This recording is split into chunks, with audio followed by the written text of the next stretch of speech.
Hey, what's up, fighters? Fightman 1995 here, and welcome back to some more Diddy Kong Racing.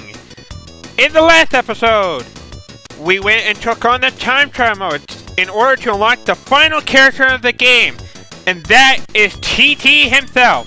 We challenged TT in a race on time trial, and beaten all his time in the time trial mode for all 20 tracks. And we're going to be playing for as him for the rest of the episode. So, for this one, we are finally going to be tackling on Adventure 2. And their differences from the first adventure. But before we do that, if y'all could do me a huge favor and punch that like button on this video, I would really appreciate it. And also, please consider subscribing if you are not a subscriber already, because there's more than 85% of you watching my video as a non-subscriber, and if you're one of those people, don't forget to subscribe, because we got a goal to reach.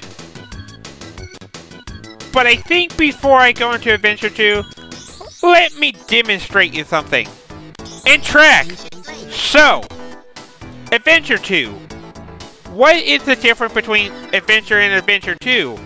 Well, I basically already told you this from the last episode, but if you go to Adventure 2, it's basically mirror mode, much like Mario Kart. And just to demonstrate, we're just gonna jump into a race, just to demonstrate. I know I could have done this on Adventure 2, but I just thought I'd show it here. And I also did forget to say in the last episode, but you can also do time trial on the track instead of going the long way like I did in the last episode. And I felt, and to be honest, I kind of felt like a fool whenever I actually found that out. But you know, it happened. But yeah, I'm just gonna be showing off a demonstration of what this basically is, for the most part. So, not much is really different, except you gotta remember where all the turns are, because they're not the same turn like you think it is. So, that's where you really need to use your brain. So, there you go. That is what Adventure 2 is like. For the most part. I'm gonna get sent back to the character screen, and we're gonna go back to the game select mode. And now, we're gonna and now that we know what Adventure 2 really is, let's jump into Adventure 2. And look at all the differences. But of course, to do that, we need a new file. Put our same initial, and we're gonna jump right in.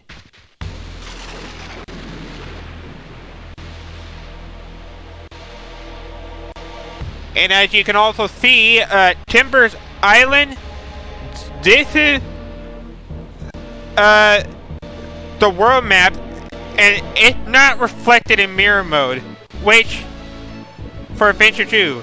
And why is it? Well, that's a really good question. I honestly find that pretty strange and pretty weird for the most part. But yeah, Timbers Island has no change with mirror whatsoever. But there is a change that we're going to be seeing here in a moment. Once Tosh is done talking to us. I am the genie of the island. I'm here to help you. Good luck.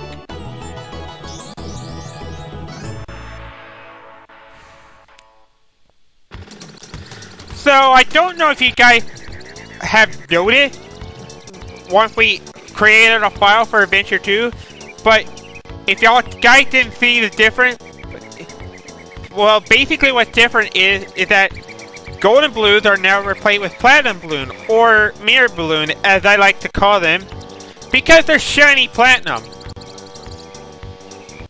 Now, I find it more of a minor change, more than anything, but yeah, that's one of the changes that made. But what about the other change?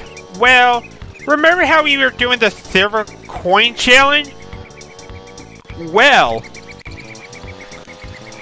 silver coin challenge has a major change. And let me heed you with this warning. If you've not gotten enough practice on Diddy Kong Racing and know what the layout of all 20 tracks is like, get some practice first and figure out where all the silver coin might be. Because silver coin in Adventure 2 is really brutal. And I don't like doing Adventure 2 silver coin challenge. So yeah, if you thought Adventure 1 silver coin challenge was bad, oh boy, you see nothing. Wait till you do Adventure 2 for a silver coin challenge, because that, honestly to God, is even more brutal than you think it is. I'm not kidding. Probably more brutal than trying to race against TT. Well, maybe not for you. But since we're just going to be showing the silver coin challenge, in fact, that was my plan to start with. These are actually going to be post-commentary. Because it's going to take me some time to do. So, please, bear with me here. Oh, and I guess I should also say, the mirror mode also takes effect on boss fight 2. Just for your heads up and information. Just thought I'd throw that out there as well. But I think that's enough of my rambling. I say it's time to take on the silver coin challenge. And show it for all 20 tracks. Shall we? I'll see you guys there.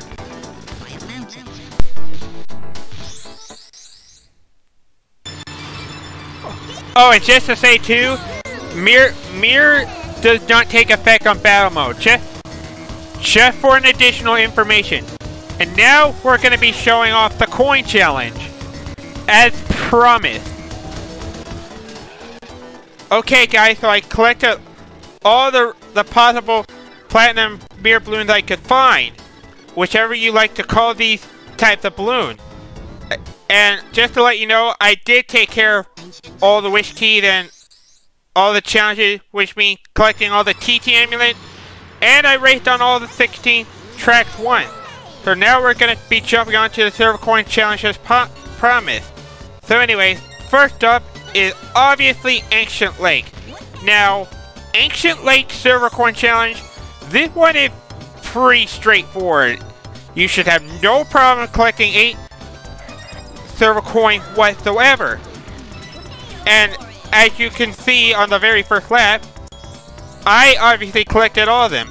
But like I said, this one's straightforward and easy. Pretty much all you gotta do is go to the outer side of the track and collect all 8 of the silver coin. Basically, Ancient Lake Silver Coin Challenge, this is basically a tutorial of what you should expect. Now, a lot of these silver coins that you're going to see, most of them are going to probably lure you away from the zipper. But anyways, yeah, that's Ancient Lake Silver Coin Challenge. Easy, you should have no problem with it.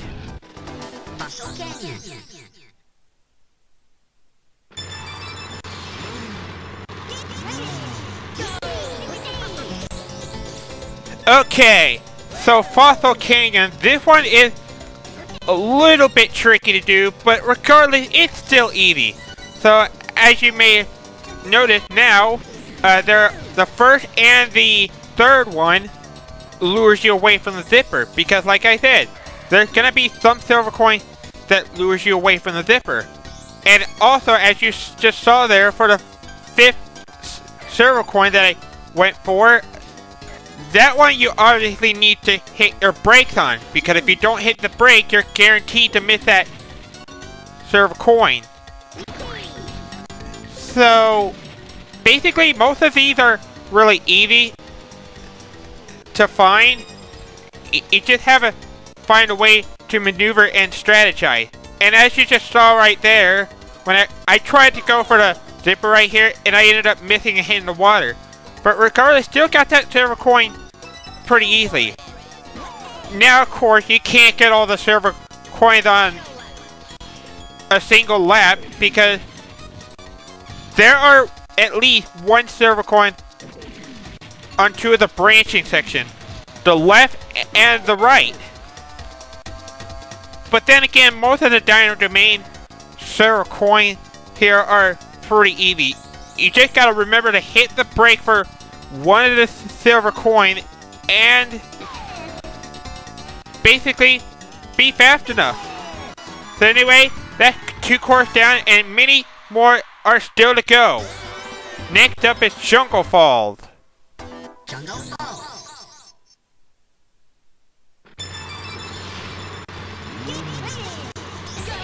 Okay, so Jungle Falls. This is what I have to consider to be the hardest of the 4 for Dino Domain.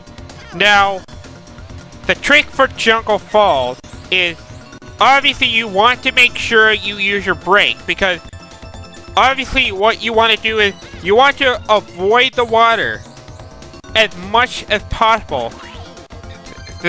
And also keep a big note that there's going to be some silver coins that's going to be far off the distance, and you have to go and reach for them. Now for this section right here, I would honestly recommend you hit either a zipper or grab one of the blue balloons and boost your way across. Just so you can skip a big pile of water as much as possible. I mean, I can see this being a hard silver coin challenge for the most part. But yeah, and I also made a big derp right there. I guess that's what I get for being greedy, I guess. But regardless, that's basically all you need to do for Jungle Falls. So now it's Top Volcano left.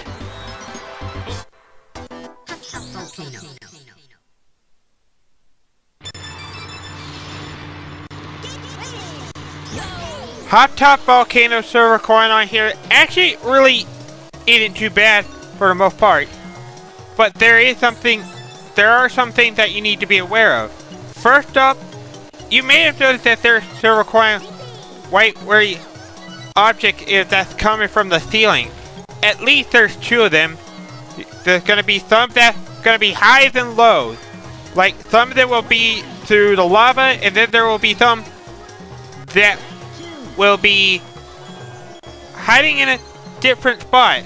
One where you may not expect there to be. And once again, you can't possibly get all the silver coin on one lap because like Jungle Falls and Fossil Canyon, there's like 2 different branching passes that you go.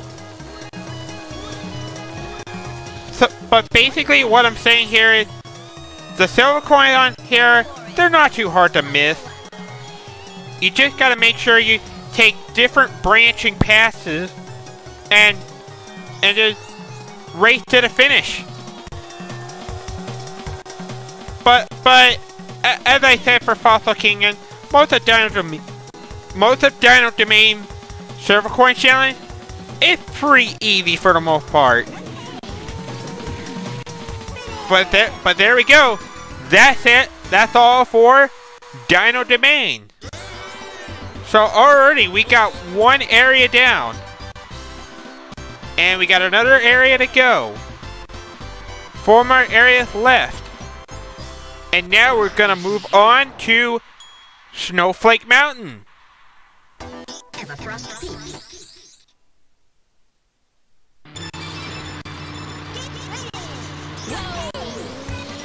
Okay, so starting off Snowflake Mountain, we're going to be doing Everfrost Peak. And this one can actually be pretty hard if you don't plan your route carefully.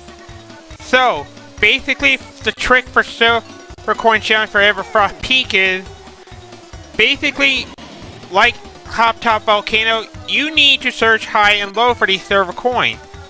But what you also want to watch out for, as you may notice, there's going to be some silver coins that's going to be either close to trees, and there will be some that are close to a wall or a cliff, whatever you want to call them. Now right here for the silver coin that I just picked up, this is pretty much the only silver coin that I would not recommend you pick up a zipper, because if you pick up a zipper and miss that silver coin, you're gonna fail, no question asked. So you want to not use the zipper, at least for one of the 3 laps, whatever is you're choosing here. So plan carefully for Everfrost Peak, because silver coin challenge on that course, it's not easy to do. You also make sure you want to immediately go down right after you pick up either a blue balloon or a red balloon before you get into a tunnel. And that's basically it. That's Everfrost Peak.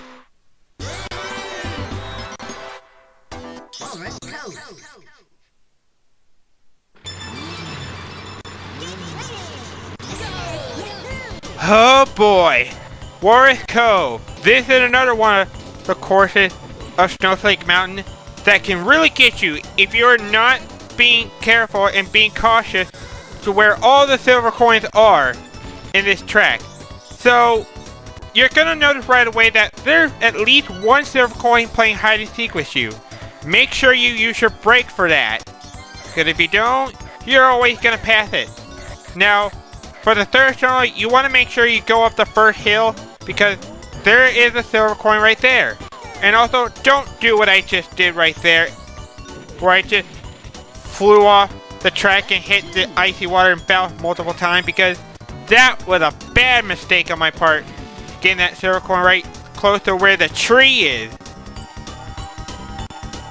So, but basically what I'm saying here for this track is, watch out for the one silver coin that plays hide and seek with you, because that can easily be missable. It is a very jerkish spot. So keep an eagle's eye out for that one. Once you do, you shouldn't have too much of a problem the rest of the way through.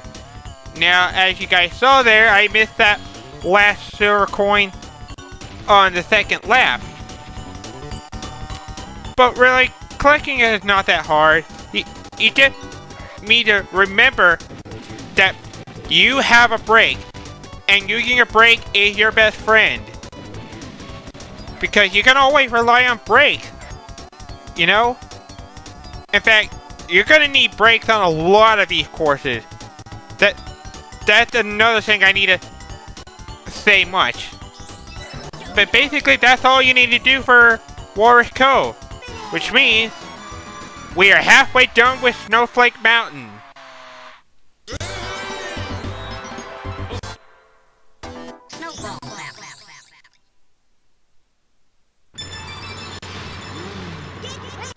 Okay, so Snowball Valley. Now this one can actually be pretty difficult.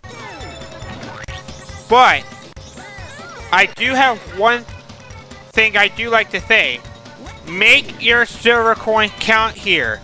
You cannot miss a single one. And you want to know why I say that? Well, this is because in that area where the snowball rolls down, right before you get into the igloo, there are at least 3 silver coins shatter in that area. There's one on the left, there's one in the middle, and then there's one on the right. It is possible, however, to get 2 in one lap, if you are lucky. But, as you can already tell, surprise, surprise, we have 2 different branching paths, which means there's 1 silver coin on each side. But anyway, so for that middle silver coin, you don't have to use the zipper if you don't want to, but it is possible to get it with the zipper. But basically, that's what you need to watch out for, because Snowball Valley is not easy to do. Trust me,